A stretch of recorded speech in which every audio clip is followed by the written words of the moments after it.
Na sessão plenária desta quinta-feira, os parlamentares analisaram um projeto do deputado Carlos Mink, que cria o Programa Estadual de Pagamentos por Serviços Ambientais de Reciclagem. O objetivo é reduzir os impactos ambientais e os custos públicos com tratamento de resíduos, criar novos postos de trabalho, entre outros. O pagamento será feito de acordo com os cálculos dos preços mínimos por tonelada previstos pelo Estado.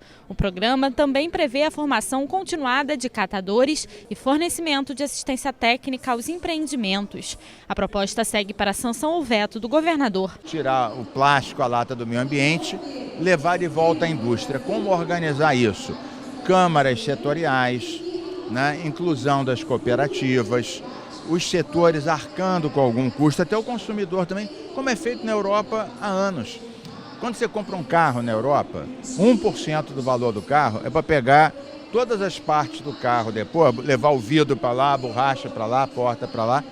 E por isso não fica abandonado no meio da rua que nem os nossos aqui. O deputado Dionísio Lins quer proibir a utilização de animais para transporte de cargas e pessoas no estado. O texto exclui as áreas rurais e turísticas.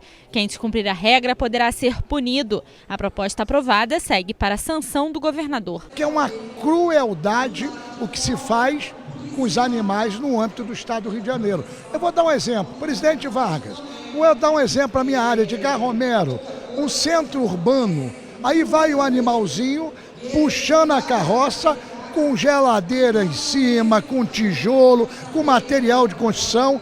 Quer dizer, virou moda fazer mudança em carroças. O animal apanha, o preso em excesso e quer dizer uma verdadeira covardia, uma verdadeira crueldade. A lei agora vai ser sancionada pelo governador rapidamente e aí no âmbito do estado do Rio de Janeiro, na área rural e na área turística, está isento, porque o animal não sofre. Agora, no âmbito do estado do Rio de Janeiro, da cidade do Rio de Janeiro, de todos os municípios, nas estradas, está proibido. Os consumidores poderão ter desconto na conta de água se o serviço for interrompido.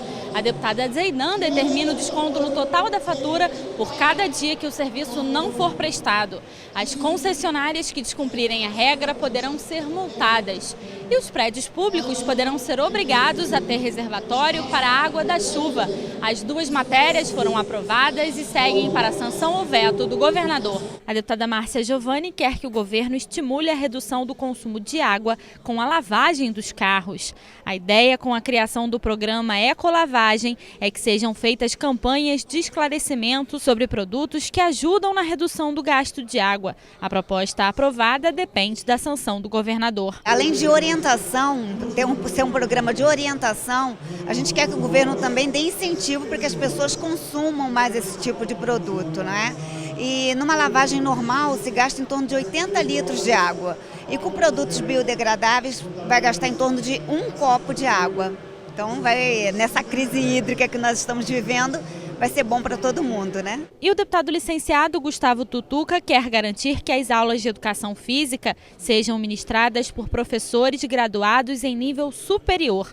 O estado e os municípios têm 2 anos para se adaptar à nova regra. O texto aprovado segue para a análise do governador. Uma luta mais do que justa, né? Não dá para, em nenhuma etapa da educação formal brasileira, você ter uma disciplina que não seja regida por profissionais habilitados, formados adequadamente. Por isso estão aí os cursos de licenciatura em educação física. Em bom momento, acho que o Rio, vamos esperar agora a sanção do governador, e o Rio, como sempre, sai na frente. O que aqui estamos legislando que sirva para induzir os demais estados a fazer o mesmo. Analisado ainda projeto dos deputados da CPI que investigou possíveis perdas financeiras do estado com problemas de gestão da Petrobras. A proposta pode render cerca de 2 bilhões de reais ao estado para o ano que vem. O texto cria uma taxa de fiscalização de petróleo e gás no estado. A ideia é que no momento da venda ou transferência dos produtos seja cobrado o equivalente a uma unidade fiscal de referência por barril. A matéria dos deputados André Siciliano, Bruno Dauaire, Conte Bittencourt, Edson Albertassi, Jânio Mendes, Luiz Paulo e Paulo Ramos foi aprovada e depende da sanção do governador para se tornar lei. Essa taxa vem para fiscalizar a produção no estado do Rio de Janeiro de petróleo e gás. Sempre bom lembrarmos que com pré-sal, no futuro, o óleo, né, não terá mais os royalties, né? Fora da discussão do STF, mas com o novo modelo do pré-sal, dos próximos que virão a ser leiloados. Então o óleo será do governo e, sendo do governo, não vai incidir mais os royalties. E a taxa de fiscalização a gente pode cobrar tranquilamente e o Estado, cada vez que aumentar mais a produção, quer seja no pré-sal ou no pós-sal, nós vamos ter esses recursos para o Estado do Rio de Janeiro que vem para garantir o funcionamento do Estado, o pagamento dos pensionistas e aposentados. O Estado pode garantir preços mínimos para produtos sucroalcooleiros. Os valores poderão ser fixados por ano ou por safra. O objetivo é evitar que produtores recebam abaixo do valor de mercado pelos produtos. A proposta do deputado Geraldo Pudim foi aprovada. Não existe uma garantia. E a nossa região, ela já ocorreu na região uma reforma agrária natural. Então hoje, na verdade, a região ela possui mais de 8 mil pequenos produtores de cana numa agricultura, praticamente uma agricultura familiar.